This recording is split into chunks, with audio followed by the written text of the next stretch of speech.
Hello friend, आप सभी का इस वीडियो में स्वागत है। तो आज से हम लोग मध्यकालीन भारतीय इतिहास इसी टाइम से देखेंगे। करीबन 2 महीने का लेक्चर चलेगा जो कि आपके यूपीपीसीएस यूपीएससी मेंस के लिए होगा। 2 मंथ का ये क्लास होगा। पूरा का पूरा मिडविल हिस्ट्री 2 मंथ में ख़त्म हो जाएगा। मेंस टाइप का प्लस प्री भी इसी में रहेगा। तो जो लोग देखना चाहते हैं प्लीज़ चैनल को सब्सक्राइब कर लीजिए। जो लोग घर पे बैठ के तैयारी कर रहे हैं उनके लिए बहुत ही इम्पोर्टेंट होगा। तो चलिए स्टार्ट करते हैं। मध्यकालीन भारतीय इतिहास के स्रोत कौन कौन से हैं उनके बारे में आज थोड़ा सा ये देखेंगे। कल से रेगुलर क्लास इसी टाइम आपको करीबन 40 से 45 मिनट का मिलेगा, तो आपको 2 महीने में पूरा कंप्लीट हो जाएगा। तो चलिए देख लेते हैं। तो मध्यकालीन भारतीय इतिहास को जानने के जो स्रोत हैं उनमें से जो मुख्य स्रोत है वो है साहित्यिक इतिहास। तो आपके ऐतिहासिक ग्रंथ हैं जिनमें आपके विदेशी ग्रंथ हैं, कुछ भारतीय भी हैं, साथ ही साथ कुछ आत्मकथाएं हैं जैसे बाबर का है। तो ऐसे में आपको कुछ मुद्राएं, इमारतें, इन सभियों से आपको मध्यकालीन भारतीय इतिहास को जानने में आसानी होती है। इन्हीं के क्रम में हम आज ऐतिहासिक ग्रंथों के बारे में देखेंगे जो कि मध्यकालीन से संबंधित ग्रंथ होंगे। और वो ग्रंथ मध्यकालीन के बारे में, उसकी सामाजिक दशा क्या थी, राजनीतिक दशा क्या थी, आर्थिक दशाएं क्या थी, उनके बारे में सारा का सारा, वेशभूषा कैसा था, भोजन कैसा था, उनका रहन सहन कैसा था, सभी के बारे में विस्तृत जानकारी मिलेगा इन्हीं ग्रंथों से। तो चलिए पहले ग्रंथ से स्टार्ट करते हैं। आज पहला ग्रंथ है वो आपका है तहकीक ए हिंद। तो तहकीक ए हिंद से हमें क्या क्या जानकारी मिलती है उसके बारे में देखेंगे। तहकीक ए हिंद अलबरूनी की ग्रंथ है, तो याद रखिएगा तहकीक ए हिंद किसकी है, अलबरूनी की, जो कि अरबी भाषा में लिखी हुई ग्रंथि है। तो अलबरूनी किसके शासनकाल से संबंधित है, तो मोहम्मद महमूद गजनबी के शासनकाल से संबंधित है। अलबरूनी जो कि उनके दरबार में एक विद्वान के रूप में थे अलबरूनी जी। लेकिन इस अरबी भाषा का जो तहकीक ए हिंद है उसका अंग्रेजी में अनुवाद किया एडवर्ड साची ने 1888 में, और हिंदी में अंग्रेजी से हिंदी में अनुवाद किया गया रजनीकांत शर्मा द्वारा। तो आपको याद होना चाहिए ये चीज़ें आपको प्रीलिम्स में ईपीपीसीएस में भी पूछा जा सकता है कि हिंदी में किसने अनुवाद किया अलबरूनी के तहकीक ए हिंद का, तो किया था रजनीकांत शर्मा ने। अब देख लेते हैं कुछ अलबरूनी के बारे में चीज़ें। तो उनका जन्म 973 ईस्वी खीवा में हुआ था, 973 ईस्वी में, और 1017 ईस्वी में महमूद गजनवी ने खीवा पर आक्रमण किया और वहीं से अपने साथ अलबरूनी को लेकर आया। कौन, महमूद गजनवी। और उसके विद्वान, उसकी ख्याति से प्रभावित होकर उसने अपने दरबार में इसको विद्वान का क्या दिया, स्थान दिया। किसको, अलबरूनी को।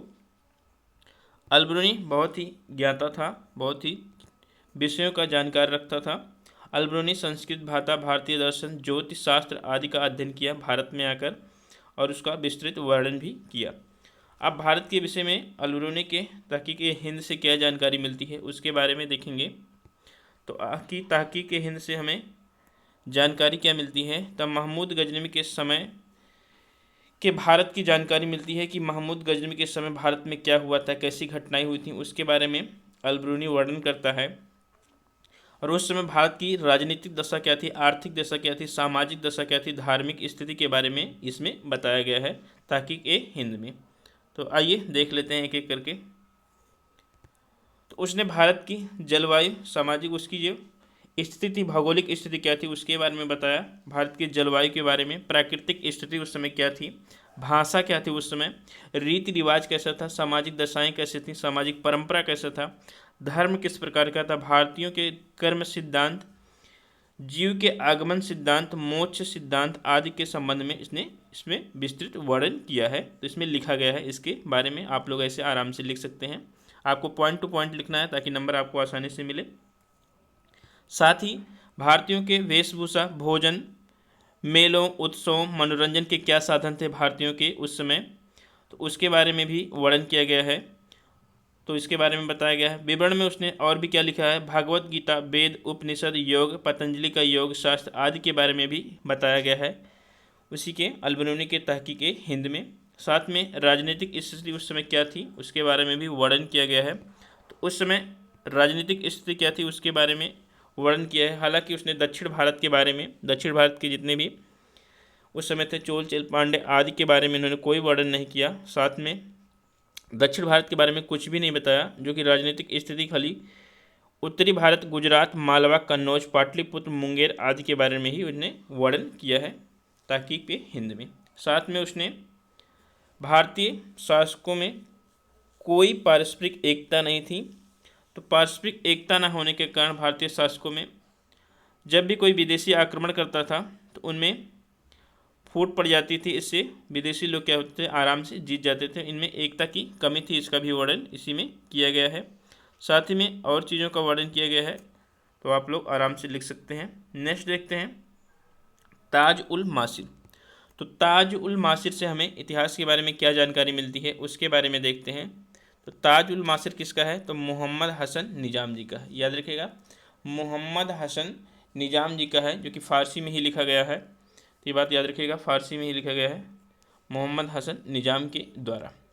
तो इसके बारे में हमें दिल्ली सल्तनत का प्रथम राजकीय इतिहास के बारे में इसकी जानकारी मिलती है। इल्बर्ट और डाउन्स ने अंग्रेजी में इसका अनुवाद किया ताज उल मासिर का। 1217 ईस्वी तक, पहले तो ये दो कालों में वर्णन किया गया है। शुरुआत में मोहम्मद हसन निजाम ने 1217 ईस्वी तक यानी कि कुतुबुद्दीन ऐबक आराम शाह तक ही वर्णन किया था, लेकिन बाद में उन्होंने 1217 से 29 तक की घटनाओं का भी वर्णन किया। तो दो चरणों में इनका वर्णन मिलता है, आपको देखने को मिलेगा।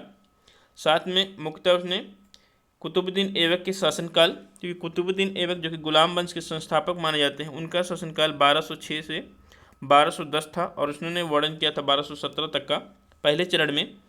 तो मुख्यतः कुतुबुद्दीन ऐबक के शासनकाल, कहीं कहीं मोहम्मद गोरी प्लस इल्तुतमिश की भी वर्णन आपको देखने को मिलेगा। तो इसके बारे में आपको दिल्ली सल्तनत के बारे में जानकारी मिलती है। हालांकि उतना विस्तृत जानकारी नहीं मिलती है, क्योंकि ये जो ग्रंथ है उतना बड़ा नहीं है, थोड़ा सा छोटा ग्रंथ है, इसलिए ज़्यादा जानकारी नहीं तब भी, लेकिन इतिहास को जानने में जानकारी इसकी भी शामिल की गई है। युद्ध कारणों एवं परिणामों का वर्णन भी इसमें मिलता है कि किस कारण युद्ध हुआ करते थे, इसका परिणाम क्या हुआ करता था, और इसके वर्णन इसमें मिलते हैं। यद्यपि कुछ प्रकाश उसने भारतीय शासन प्रणाली और सामाजिक स्थिति के बारे में भी डाला है। तो भारतीय उस समय उसकी शासन प्रणाली क्या थी, सामाजिक स्थिति क्या थी, उसके बारे में भी वर्णन किया गया है इसी में, लेकिन उतना अच्छे से वर्णन नहीं किया गया है जितना अच्छे से और सभी में किया गया, जैसे तबकात ए नासिर है, आपका तहरीक ए हिंद है। साथ में भारतीय शहरों, सेम चीज़ आप लिख सकते हैं, भारतीय शहरों, मेलों, उत्सवों एवं मनोरंजन संसाधनों का भी वर्णन देखने को मिलेगा, लेकिन ग्रंथ छोटी होने के कारण उतना विस्तृत जानकारी नहीं मिलता, पहले हमने बता रखा है। निजाम ने दिरहम एंड दिनार, तो दिरहम एंड दिनार नामक सिक्के को ऐबक ने चलाया, ऐसा वर्णन किया है। निजाम बताते हैं कि दिरहम और दिनार नामक सिक्के कुतुबुद्दीन ऐबक द्वारा चलाए गए थे, यद्यपि अन्य किसी तत्कालीन इतिहासकार ने इसका समर्थन नहीं किया और आधुनिक भारत के इतिहासकारों ने इसका क्या किया, खंडन कर दिया कि ऐसा नहीं है। तो आपको ये बात आपको याद रखनी है।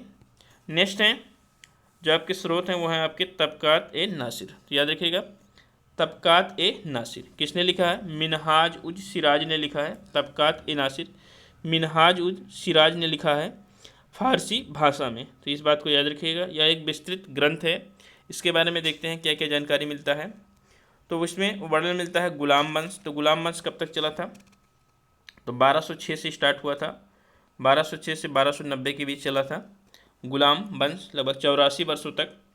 तो गुलाम वंश के सुल्तानों प्लस इस्लाम के उत्थान कैसे हुए, खलीफाओं के शासन, ईरान के शासकों और भारत में तुर्कों का शासन कैसे आरंभ हुआ, इसके बारे में शासक गजनी और मोहम्मद गोरी वंश का इतिहास भी इसी में वर्णित होता है। तो इन सभी का आपको जानकारी मिलेगा मिनहाज उस सिराज के तबकात ए नासिर से। आगे देखते हैं,